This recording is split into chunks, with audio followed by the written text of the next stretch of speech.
विमल पोलो जुबा केसरी, हर पल मनाओ केसरी त्योहार। जी आप ही से सवाल इसी को लेकर, नीतीश कुमार, जिस गृह विभाग ने नीतीश कुमार को सुशासन बाबू बनाया, अब वो 20 सालों बाद ये पहला मौका है कि उस गृह विभाग को वो लीड नहीं करेंगे।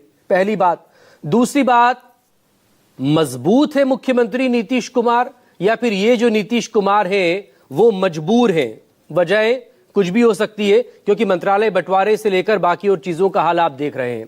एक और अहम बात आपसे ये, बीजेपी और जेडीयू में क्या कोई कंफ्यूजन या कॉन्फ्लिक्ट है, कोई टकराव की स्थिति है या नहीं है? Now over to you Rajiv जी।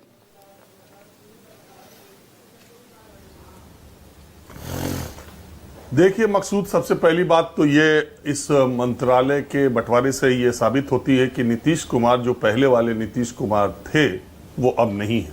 शायद पहले वाले होते तो वो एग्जर्ट करते और होम मिनिस्ट्री उनके पास ही रहती, और गृह मंत्रालय मुख्यमंत्री के पास बिहार में पिछले 20 वर्षों से उनके पास रहा भी है।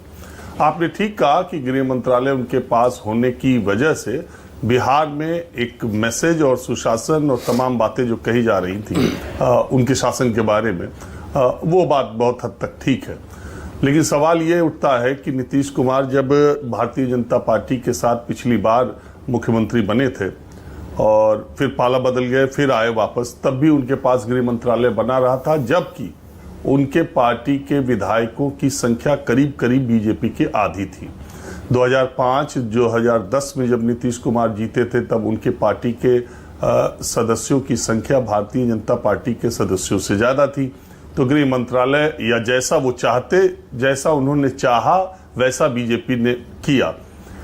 तब बड़े भाई की भूमिका में जेडीयू थी और छोटे भाई की भूमिका में भारतीय जनता पार्टी थी। 2015 में वो लालू यादव के साथ गए तो कोई सवाल ही नहीं था, उन्हें मुख्यमंत्री बनना था, उन्हें गृह मंत्री चाहिए था।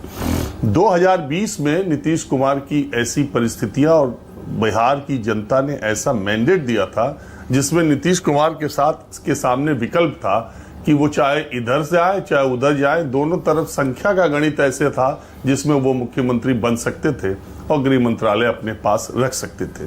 बिहार की जनता ने अंक गणित के हिसाब से इस बार ऐसा मैंडेट दिया कि नीतीश कुमार चाहे भी तो वो पलट नहीं सकते हैं। बड़ी मुश्किल होगी, बल्कि नामुमकिन सा हो जाएगा कि पलट के भी वो सरकार बना ले। तो संख्या का गणित ऐसा है कि नीतीश कुमार को भारतीय जनता पार्टी जैसे चाहेगी, जेडीयू को जैसे चाहेगी वैसे चलाएगी। Bharatiya Janata party minus JDU भी अगर सरकार बनाना बिहार में चाहे तो उसके लिए संभव हो सकता है। तो ये जो मूल बात है कि संख्या का गणित लोकतंत्र में सबसे ज्यादा इंपॉर्टेंट, मुझे सिर्फ लगता यही है कि बीजेपी को जैसे ही लग क्या गया सामने सीटों की संख्या के लिहाज से कोई भी बच्चा भी जोड़ के बता सकता है, वैसे ही उन्होंने अपना दमखम दिखाया और जो सबसे महत्वपूर्ण मंत्रालय माना जाता है मुख्यमंत्री के बाद, उसको अपने पास रखा। और एक बात और ये है मकसूद कि कोई भी पार्टी ऐसा ही करती, ये बीजेपी है इसलिए आप कहें अलग बात है, लेकिन जो गणित है, जो विधानसभा का गणित है, जो बहुमत का गणित है, जो भारतीय जनता पार्टी सबसे बड़ी पार्टी है, तो मैं नहीं मानता कि बीजेपी ही, कोई भी पार्टी होती तो वो ऐसा ही करती और महत्वपूर्ण मंत्रालय अपने पास लेने की पुरजोर कोशिश करती।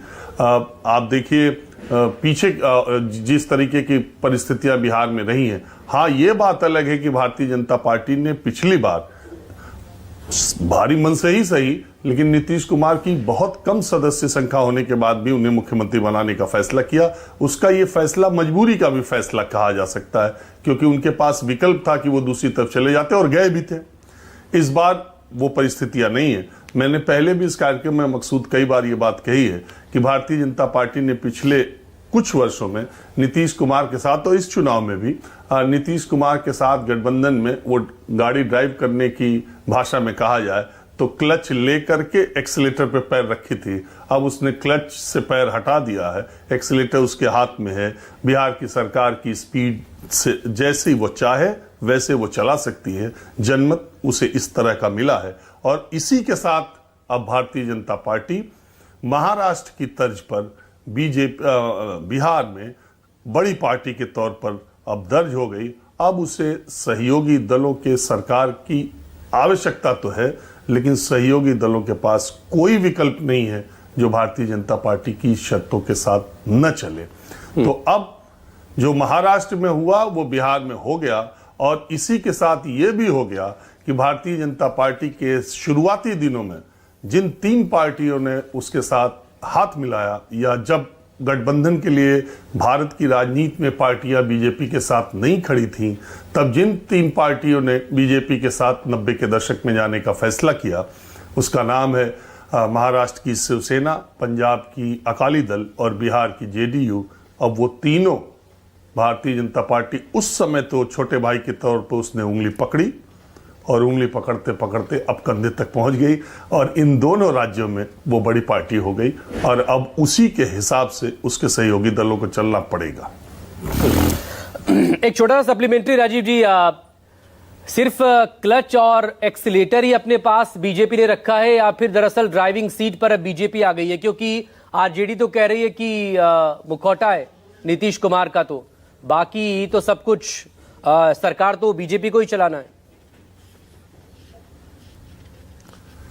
जो ड्राइविंग सीट पर होता है मकसूद, क्लच और ब्रेक वही लेता है। ड्राइविंग सीट पर तो बीजेपी 2020 से ही है, जब वो आई, जब नीतीश कुमार दोबारा आए तब से ही है। और सबसे बड़ी बात यह है कि जो मैंने बात कही, नीतीश कुमार जो पहले वाले नीतीश कुमार हैं वो अब वो नीतीश कुमार नहीं है।